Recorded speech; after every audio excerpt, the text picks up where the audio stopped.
Greetings, YouTube world. I know you guys have been waiting a very, very long time for this video. Cough, Abby. Astro Wiz-Kid coming at you live. Yeah, let's get started. Lana Del Rey. So, Lana Del Rey is a Cancer Sun, Leo Moon, and Scorpio rising. Now, I did a little bit of research myself, as well as my friend who I just mentioned gave me, oh my goodness, literally like 30 voice messages of information on her because she's literally obsessed with her. And it's funny too because they actually have Cancer and Scorpio placements themselves. But anyway, all that aside, so the first thing I literally looked up on Wikipedia with my own research is that her music is described as being cinematic, explores tragic romance, glamour, and melancholia, and contains references from 1950s and 60s American pop culture, which we can also see in her style of music too. Now, it's really fascinating too, especially the fact that I literally just mentioned her big three right there. So, Sun in Cancer, Moon in Leo, and Scorpio rising. So what does Cancer represent? Cancer represents nostalgia, represents home, represents family, represents the past, represents being protective of one's family and personal belongings. Well, that would be more like Taurus, but we'll get to that in a moment. Her sun is in there, which is shedding a light essentially on Mars and Mercury, and Mars is actually being agitated in Cancer. And even though it is not too, and even though it's fairly far away, it's still Mars. It's still a fiery, hot planet. Well, I mean, the planet's surface is cold, but what Mars symbolizes in astrology is hot. It's action-orientated, it's argumentative, it's aggression, and then all of this impact going on to Mercury in a water sign in Cancer. And then what does Leo represent? Leo literally represents theatrics. It represents cinema. It represents fun. Natural ruler of the fifth house of children, fun, games, entertainment, flashiness. Moon is there. There's an interesting mutual reception going on between the sun in Cancer and the moon in Leo, because Cancer is ruled by the sun, Leo is ruled by the moon. And Scorpio, what is the sign of Scorpio? Funny enough, it can represent tragedy. It represents things that are hidden, the occult, things buried underground. It represents deep psychological, like, basically very deep hidden emotions. Things under the surface represent secrets. And with all this being said, it's very, very, very fascinating, her chart, because like literally everything I just described is pretty much all over her chart. I mean, especially literally in her big three. I mean, based off of all those things I literally just said, you already get a glimpse of what is going on with Lana Del Rey. There is this interesting sort of,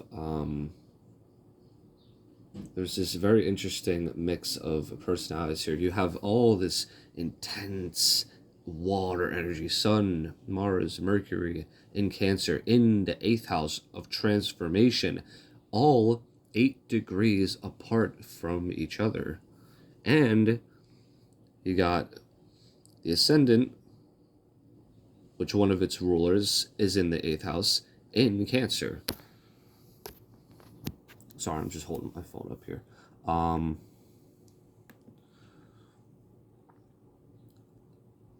Yeah, and then another one of Scorpio's rulers is in the 12th house of the subconscious, of bed pleasures, of fantasies, jails, hospitals, asylums, Could also represent traveling to foreign lands as well, as per Vedic astrology.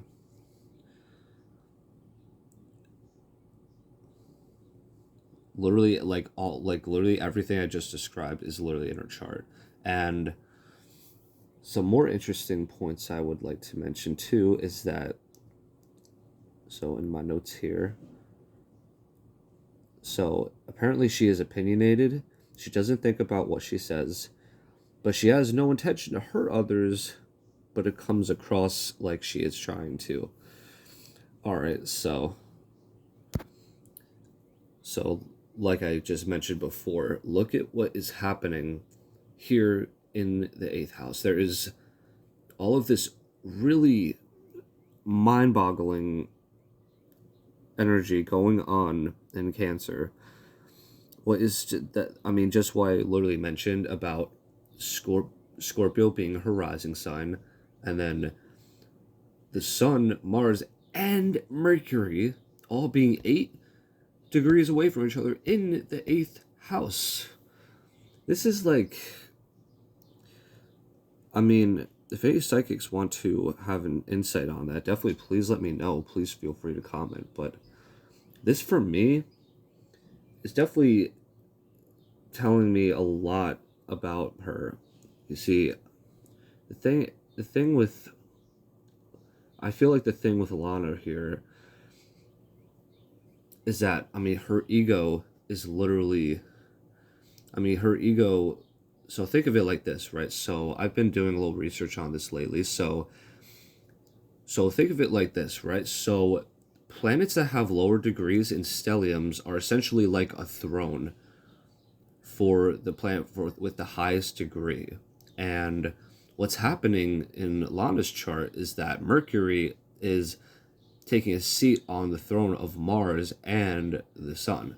The Sun is the king. The sun is literally what lights up every other planet. It illuminates whatever energy it's around, such as when it's in a Kazemi placement, like you will notice that people with, like, basically what Kazemi is if a planet is literally on the same degree as the Sun. So if like Mars and Sun were literally conjunct at 0 degrees Cancer, or Mercury and Sun can make for extremely intelligent people. In this case, there is all of this egoistic energy. There's all of this aggressive energy, and also there is extra influence too here from the Leo 10th house cusp, as well as her natural moon in Leo, her everyday mood. This goes to show me that she's probably a very she definitely has a lot of layers. I mean, especially because of Scorpio. Scorpio is a sign that is not a fan of always revealing their intentions, or it's more that Scorpio is more inclined to want to keep things private. Scorpio is not a sign that is inclined to just tell anybody their beeswax, right? So we have all of this going on in Cancer here, this whole big conjunction. What is this telling me? Well, she has been the subject of a lot of controversial opinions, and she has made very controversial references, especially to, I mean, as we said, 1950s, 60s American pop culture. And she's also had a history of making weird statements on social media and such of these things. The reason being is because her Mercury, like what I was describing before with the stelliums and their degree placements, Mercury is in a water sign in Cancer. Her thinking, her logical mind is being clouded by emotion. It's being clouded by things related to family, things related to home, things related to her past. And this is being agitated, and it's being burned brightly. There's all of this intense sort of, I'm not sure if it's this intense need to have to be like mentally sharp, or like or needing to be in a way like she needs to be like somehow like superior to others, because there is this Leo moon, and what I have noticed with Leo moons is that they are particularly prideful. They do have more of a need for recognition. What there's nothing wrong with that, you know. Everybody has their needs, you know. Everybody has their different individual charts. But with Lana, what's happening here is that there is this sort of there's this weird like there's this sort of need to show off one's social status, and one's sort of like need and want for status. I mean, this could be an unconscious drive for her. This could be something she may not be aware of. I mean, I've even seen it in her music videos. I mean, I saw only a couple music videos, and like there's literally cars from the 50s, you know, like she's in castle and everything like that. Um, I mean, I'm sure this is definitely a good creative outlet, and you know, her chart definitely indicates all of that. But yeah, there is so much agitation, so much confusion to the Mercury placement. I mean, the good thing is that she is not afraid to speak her mind, but because of Cancer, her emotions and her pride are going to get mixed up.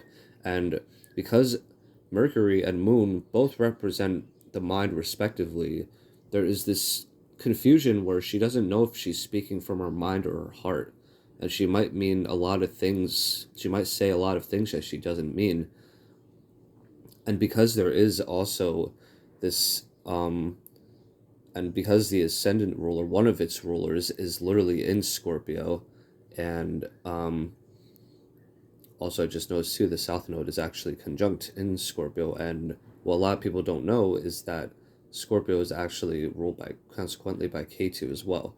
But one of her life focuses is literally trying to balance between her ego self and trying to balance between her emotions versus her mind versus her ego. There's definitely some very interesting things going on between these three planets. I mean, the fact that, I mean, she did grow up in a religious household, and that is definitely because Mercury is conjuncting Cancer. She did come from a wealthy family. Um, Now, another thing I want to bring up too, so Ascendant is conjuncting the South Node in Scorpio. That's good placement. Um, and then Saturn is right along the Ascendant here. And then look at what's going on here. Venus, Lilith, and North Node all in Taurus in the 7th house. Now, what does all of this mean? So, in my notes here, I do have that she has been in lots of relationships and she has different personas. Now, what I've noticed, I actually saw this in a chart reading I did recently. So, people who tend to have the north and south nodes along the ascendant tend to have some type of dysphoria, or some type of, there's something funny going on with the joints in her muscles. I think especially in Lana's case, I think there is definitely this this tendency to confuse others. I mean, she appears as definitely very complex. She does appear as this sort of I mean, Scorpio definitely has a "don't tread on me" kind of vibe. I mean, I'm Scorpio moon, so I mean that's a bit different, but especially with Lana, there is this interest, like, so basically, if the South Node is conjuncting any sort of planets, pretty much what that represents is talents and things that we carry from a past life into this life. And in Lana's case, especially because she has Saturn at 22 degrees and 22 microdegrees, also interesting. I feel like definitely she's used to working very hard for her goals. She's used to probably like I'm sure in a past life she was really used to I mean, she is a naturally hardworking person. She's naturally probably very hard on herself, and I think like people do notice this about her, that like there's this sort of hurt that they can sense from her. I think that's something that she naturally possesses, because the South Node also represents things that come naturally for us. North Node, however, are things that we have to improve on in this lifetime. It's things that we must work on. It's things that we have to improve upon. It's essentially like a jungle in a way. You go out to the big bad world, freaking like there's people doing all kinds of different things, like I mean, it's essentially the things that we have to improve upon, and no matter where Rahu is in the chart, it's always uncomfortable. Venus is also conjuncting this, and the dark moon Lilith. And what this shows too, especially probably when she was younger and probably maybe perhaps now, she has had a lot of relationships, and Rahu also represents obsession too.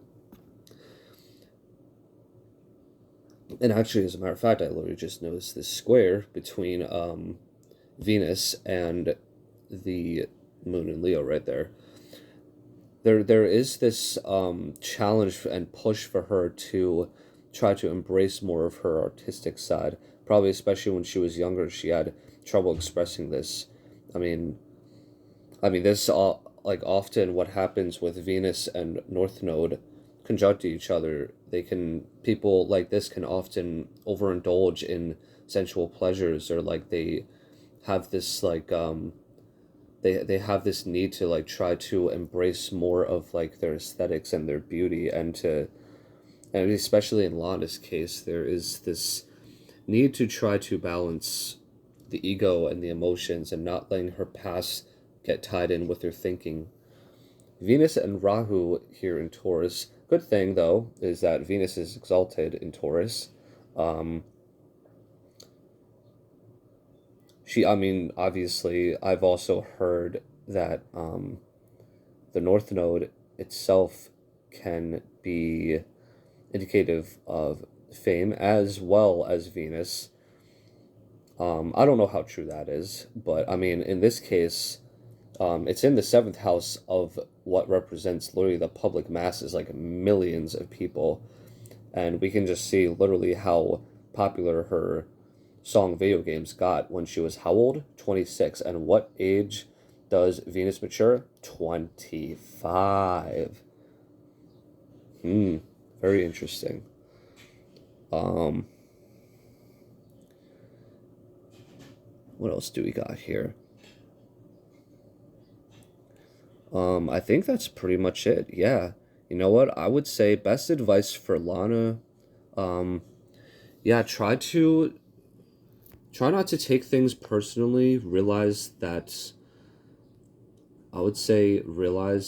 there is a fine line between listening to the heart and the mind. And if you really take moments to meditate and really listen to your heart, you can listen to where the heart is speaking, and then where the heart lets itself out and it purges itself through the scorpionic means and way of being. This is probably where you'll find the best mental clarity for yourself. Let your heart sing, let your heart be, and then the Mercury will be able to show itself, and you'll be able to draw and connect the dots between what you should say, how you should act, what you should be, and what perhaps you should not be when you need to be. I do see that she's probably a little generous, too. I mean, she probably does like giving to charities and organizations and such things, but this can be a little bit of an excess to her sense of pride. Especially because Jupiter in Aquarius is very, I have this placement. There is this natural want and need to expand in unconventional ways and to show and be one's true self, but I'm not sure if she perhaps has a tendency to, I'm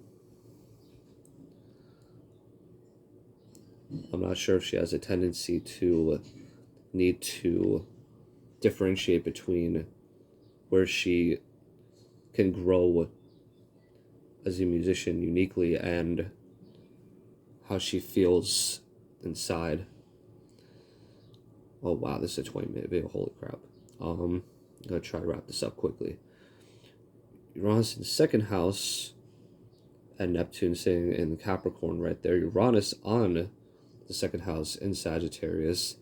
She probably likes collecting vintage historical items. Second house represents possessions. It can also represent family.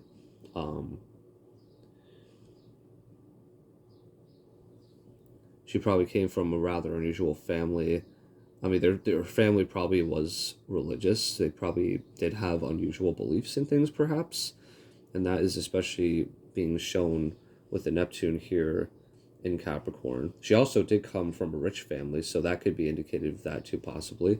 That's a prediction, though. Pluto in the 12th house of secrets.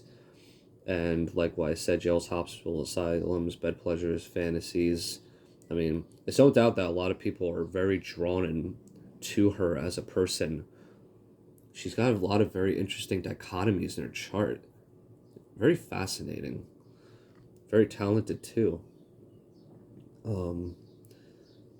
With Pluto in the 12th house here, there can probably be a tendency to hide quite a lot from the world, and I mean this is definitely especially emphasized with all of this intense Scorpio and Cancer energy going on in her chart. With Pluto in the 12th house, there may be this tendency to keep a lot of things hidden away, a lot of things secret, which she keeps masked up with her tendency to want to glamorize things, to want to indulge in certain pleasures, certain earthly delights and such things. And that's because her 12th house cusp is in Taurus, exalted in the 7th house. Yeah, honestly, yeah, I think that is it. Let me know what you guys think. If you guys have any other requests, please let me know. I literally have like a whole like page. I literally have like a whole entire paper and a little more with a whole crap ton of celebrities that I'm super excited to read their charts and analyze and see what I can pick up. Anyways, this has been the Asher Wiz-Kid. Take care, y'all. Stay safe.